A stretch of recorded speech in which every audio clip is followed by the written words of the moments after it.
I'm going to start with a quote. Mm-hmm. I always feel pressure. If you don't feel nervous, that means you don't care about how you play. I care about how I perform.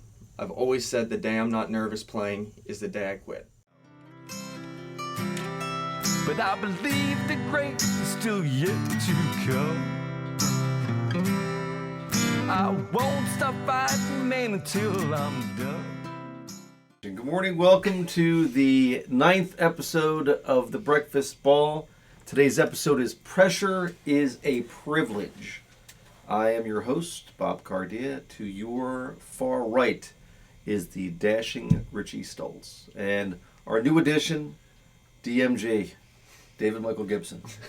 So we're trying to give David like a funky new fly name. So it's DMG. Let's go. Coach is big on nicknames. I am big on nicknames. I am, yeah. We were talking about that the other day. Like, I fill out my paperwork for lessons, and sometimes I just make up names for people. Like, this one student we have named Francis. I call him Frantastic.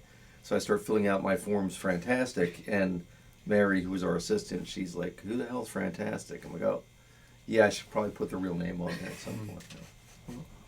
Anyway, so today is Pressure is a Privilege, and the old adage is, right, it takes pressure to turn coal into a diamond, which is true, okay, but how to focus pressure correctly is a topic that we're talking about today. So I reflected upon a story that a student, or actually a Rutgers player, had told me once, and now that we've talked about it, it might have actually been DMG. Like, it's interesting because, you know, when you talk about pressure and how it's applied correctly. So I believe it was you, David, and because he came in this morning talking about that, which was like blew my mind. Was David's like, well, I like to procrastinate, so at the last minute I perform well under pressure. So when I get to that point, I function at my highest level. And I'm like, that might not be the way that it was meant to be done, right? Like, because then Chuck Noll, who was the coach of the Steelers when they won all the Super Bowls, said that he felt pressure when he wasn't prepared correctly. And I think the truth lies somewhere between. Like, Richie was saying, by the way, the founder of the feast today, the topic came from something that Richie said to me this past week. So why don't you tell the story about the amateur? Yeah, so an amateur golfer made it on tour. I don't know how he made it on tour. I'm assuming maybe Monday qualifying. Maybe, something yeah. like that, yeah. He actually turned pro, by the way. He turned pro after the event, so I guess man. Let's go. Yeah, I think he's done it in Alabama. Mm-hmm. But he ended up winning the tournament, and I think it was 15 minutes after the tournament was over, he was going through all of his interviews and stuff like that, and one of the quotes that came up on the screen was, "Pressure is a privilege." And the second I saw that, I pulled out my phone and texted that right to you, because I was like, ooh, that would be a good... Because you know I love it. Yeah. Because that's what I believe, yeah.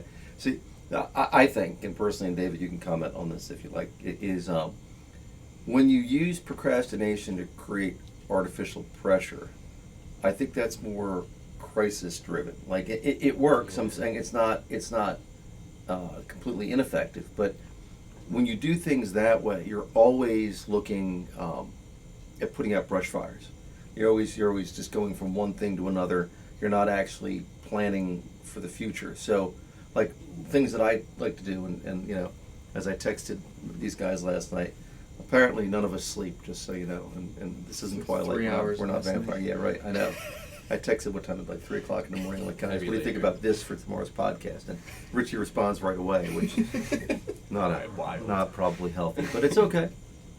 I like to have plans beforehand of what I'm going to do. So the goal is to do things in steps. I think that, you know, they say that great things are accomplished by taking small, consistent steps. And what we do, actually David wasn't here for this, but we had our weekly staff meeting, and we meet every Wednesday. I mean, it's religious. We meet every Wednesday. I think of the past 71 or 72 Wednesdays, we've met 71 of them, and there's a reason for that. I find no matter what, that if you keep up that consistency, then you can keep up progress. So the book written, I can't remember the author now, but anyway, It's called The One Thing, New York Times bestseller list. I hand out, and I think we've talked about this in other episodes, other podcasts, that I give each one of you a neon piece of paper with 3 things on it. And one thing can be personal, and the other 2 things have to be business related. What 3 things are going to get done between now and next week? Well, now that we've added DMG, we're going cray-cray. Like, we're just, we're throwing all kinds of ideas out there. And it's super exciting. Like, you guys, I'm excited about it. And if you're not, just lie to me. It's fine. Okay. But about all these things we're going to get done. But then Richie said to me after the meeting, and I love productive feedback. Richie was like, well, Coach, now that we're doing 3 things each, that's 12 things, and things are kind of getting biased on a couple different items. And I'm like, you know what? You're right, they are. So what we're now going to do, apply probably more of the principle of the book to create true pressure to make the diamonds, is each person at this table is going to be prioritized to one thing a week. One thing that's the most important thing that you need to get done between now and next week, that if you get it done, it'll move our cause forward. And that way, when we sit there, and if you only got one thing to do, right, we're sitting there talking to each other, if you can't get that one thing done, then we're going to take you out back and beat you up. I like it. Yeah, right. Because that's, if we're looking really to be great, and that's, again, I don't see the point in doing anything unless you want to be great. So we're going to do the one thing. I guess a Schwarzenegger quote, which I love. He said, "You cannot climb the ladder of success with your hands in your pockets." And I think that's where procrastination kind of comes into my mind. You're never really climbing if you're just putting out fires all the time. But anyway, with that said, I was actually reading part of Dr. Richard Cooper's book the other day, and it's an older book on performance psychology in golf, and the foreword was written by Payne Stewart. Now, I'll tell this story. So Richie's heard me tell this story a million times, and David probably 500,000. We teach group lessons. I've taught group lessons every spring and fall now for, 25 years. And it was probably 2 years ago now, but we have, about 28 to 8 to 12-year-olds, and I said Jack Nicklaus, and not one kid knew who Jack Nicklaus was. So then one kid raised his hand, right? He said, "Wasn't that the guy in The Shining?" Well, I don't know what's more alarming, that you got 20 kids who don't know who Jack Nicklaus is, or you got an 8-year-old who's seen The Shining. But be nice to that kid, I'm just saying. Okay. Anyway, I said Payne Stewart to my young colleagues here, and David did not know Payne Stewart, which pains me, because the guy won majors in the 90s. It ain't that old, right? Although I am getting older. But anyway, for those of you who don't know Payne Stewart used to wear knickers. And I always used to say, it's like, if you're going to wear knickers, you better be good. Because, Statement. Yes, you're making a statement. Yeah. But he won a couple majors, and so I'm reading his foreword of the book, and it basically said that it was harder for him to learn the psychology and to apply it than had the physical gifts. He spent his entire life being told how gifted he was, and couldn't win as many tournaments as he wanted to. So what Dr. Coop did is he put a pre-shot routine into his toolbox. And basically what Stewart says in the preview is his pre-shot routine was the exact same on the first round Thursday morning as it was in the most pressure-packed situation on Sunday. And if you can keep that as your pre-shot routine, then you're able to keep yourself at a level. Getting yourself to be a consistent performer, you have to constantly put yourself in that position. And Richie, you and I have had that conversation. Like, Richie had to learn how to win. So, why don't you keep? I never won a golf tournament until I actually came to Bob in college, and so you owes me. So Rich and famous. 10%. I get 10% Richie Rich and famous. Yes. No, I never won a tournament until I came to you in college, and once I won the first tournament, that's when I started winning. That's when I won the 4 tournaments in a row. That's when I think I had 11 wins over there at Rutgers. Yeah. So, very impressive. you know, it took a while. It took, 20 years for me to win a tournament? Man, you're getting old. Well, okay, sorry. I started when I was 10, so 10 years. All right, Do you I'm not think- old. Was it change in your swing or your mindset, right? Probably Mindset. It was Yeah, it was 100. just knowing I can win now. That's all it was. That's And it. we've talked about that, with me playing professional golf, is I have a feeling once I get one win, once I qualify into one event, they're just going to start tacking on. Yes, Mhm. it's like adding on. Yes, getting better and better and better. Yeah, I agree. Thinking well. It's and again in the preview or the forward of that book, Payne Stewart said it's also fascinating when he plays in a lot of pro-ams, or did. He played in a lot of pro-ams, and he was amazed at people that had talent that couldn't score, or people that didn't have as much talent that could. If you don't have that much talent, but you can think in a winning, productive mentality, you can still score. I mean, not everybody has the ability to have a tour swing. Not everybody's as flexible as these two here. I mean, if you can think well. Actually, we had two. The Magic Wands we had, and then I had Chris Torgerson, I believe his name was.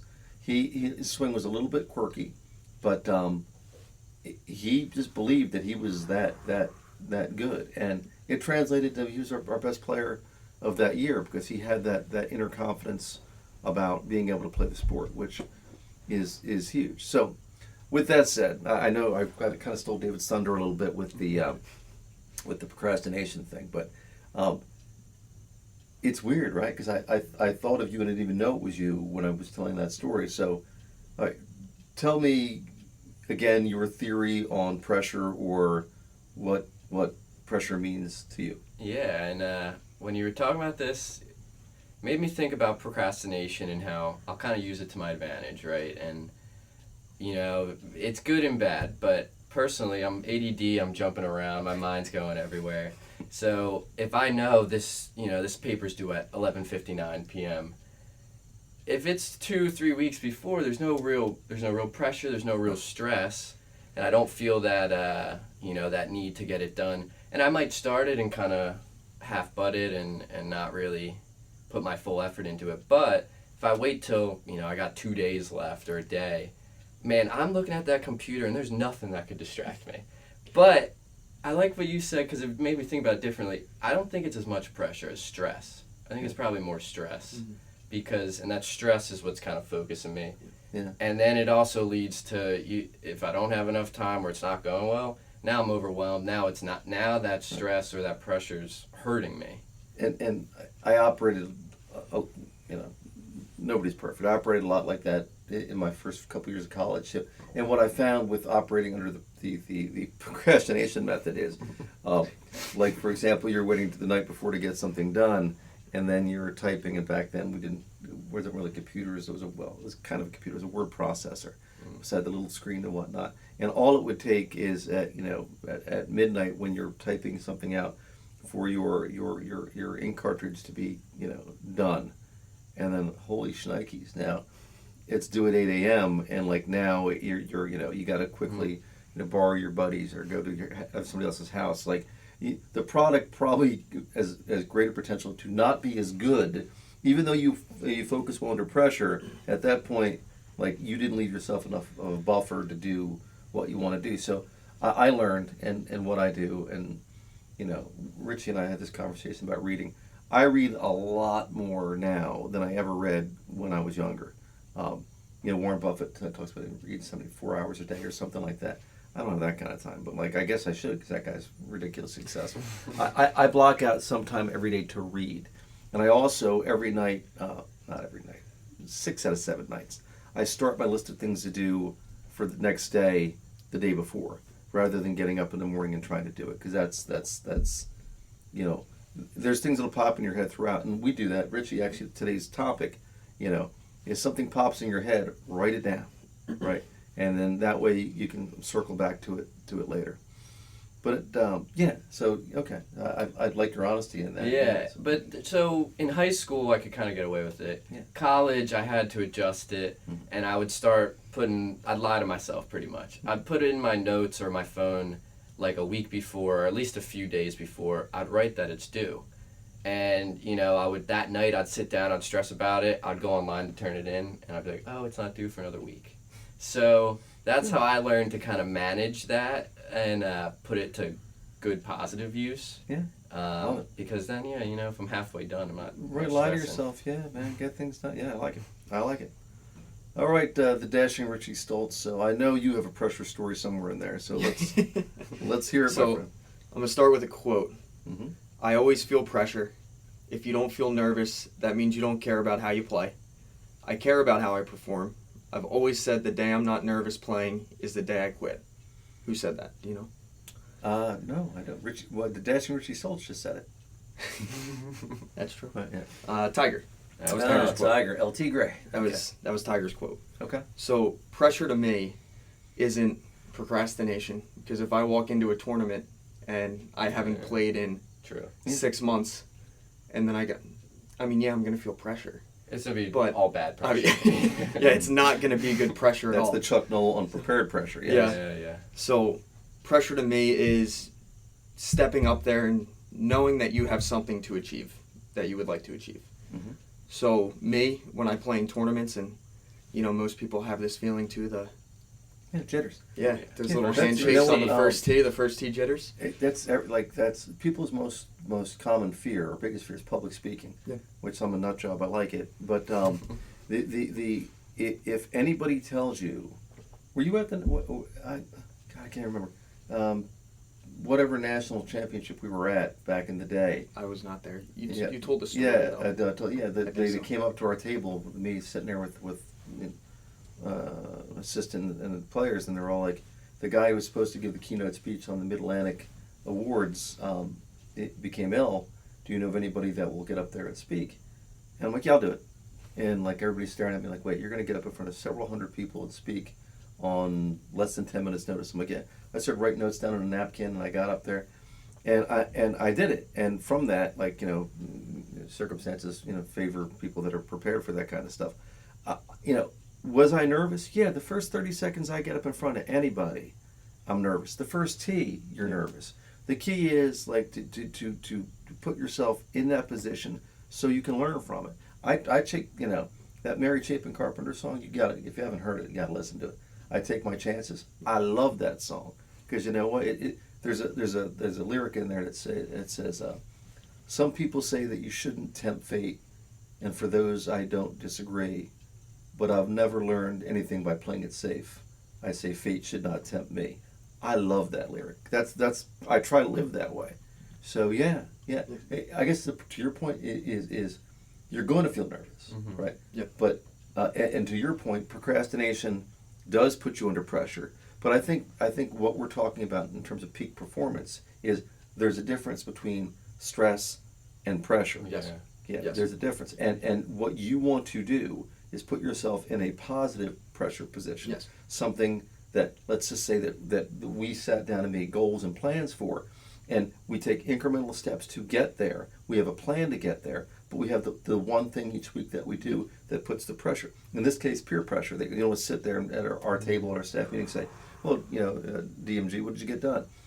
Well, nothing this week. Like, then you're the idiot at the table, right? It doesn't feel good when you do that. Yeah, I know, right? I know, because You get they roasted. beat up on me this week because my paperwork. I was making up fictitious names, but I beat up on Richie because it is. If you put something on the page, get it done, right? That's if you want to be great, get stuff done. Yeah. So I guess the moral of the story is pressure. Pressure is good. Pressure is a privilege, but make sure it's the right kind of pressure. It's not procrastinating pressure. It's not last second pressure. It's not stress pressure. It's pressure towards a goal. Yes. Yeah. Yeah. Yeah. So that's and then we can get into goal setting at some other point. But Yeah. I don't know. Well, did I miss anything, guys? I'm just trying to think. What kind of pressure did you feel shooting your 61 round? Like towards towards the end, you gotta be feeling it. So There's a funny story on that. Yeah, go ahead. So, well, first tee jitters turned into 15th, 16th, 17th, and 18th jitters. Oh my gosh. That was nerve-wracking Yeah. because that was just constant, especially on the greens, constant shaking because I was just like, I'm 10 under. I don't know what the course record is. You know, I didn't know what You the know course you're record was going into the 18th hole. I just knew that I was either close to it or I already beat it. That's all I knew. So, you know, that was just, for me, when I deal with pressure, it's just breathing. I think Yeah. it was Justin Rose who said when he would walk down the fairway, he would stick his chest out, put his chin up, Yeah. and that would give him some more confidence to kind of help him through those pressure situations. I do a lot of breathing stuff, so I'll breathe in, you know, take the deep breaths in, deep breaths out, just to kind of calm yourself down because, again, Yeah. you get the shaking, but the pressure's a good thing. Yeah. You know, again, that was probably one of my biggest achievements, if not the biggest in golf, just being able to break a course record because anyone who knows me play golf, I'm like Steady Eddie, I feel like. I don't really go low. So that was like the first time I went low on a round of golf. Yeah. Well, maybe you should. So, I know. What'd you say? Maybe you should go low. Well, I'm What trying. is I'm trying. Race But to just piggyback on that, Nicholson, who won that PGA Championship, I'm pretty sure he's the oldest guy to win a major. They asked him afterward. They said, "Hey, you know what did you work on, you know, this week to shoot the numbers you shot?" And it wasn't a golf swing related thing. It was breathing. Yeah. Yeah. Getting more oxygen in the lungs. You know, trying to stay calm. Yeah. So there's a lot. I mean, there's a lot to performance psychology. But you know what I also realized this week, guys, is I got to be the hat club because like these guys wear hats every week. This is my first time. Well, it's your well, 50-50 now. Wearing hats, right? Right. Yeah. Maybe I should wear a hat. I don't know. And we got our South Jersey Golf School winter training T-shirts, which I'm wearing today, folks. So we have winter training coming up. Looking sharp. Yeah, we're trying to look sharp. Yeah. Anyway, enough gratuitous promotion. If you like what we're doing, guys, please hit that subscribe button. We really appreciate you doing that. Again, did I leave anything out? I'm just going to say appreciate the pressure. Yes. Appreciate the pressure. It is a privilege, right? Yes. That's exactly right. And again, if you ever want to do something in life, I don't see the purpose in doing it unless you want to be great. So I'm Bob Cardia. The dashing Richie Stoltz. DMG, David. Let's go. All right. Have a great week, folks. See you next week.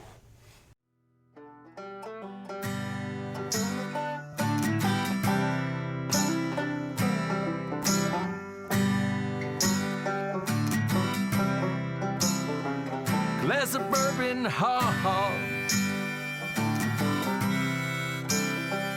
My bourbon, ha ha.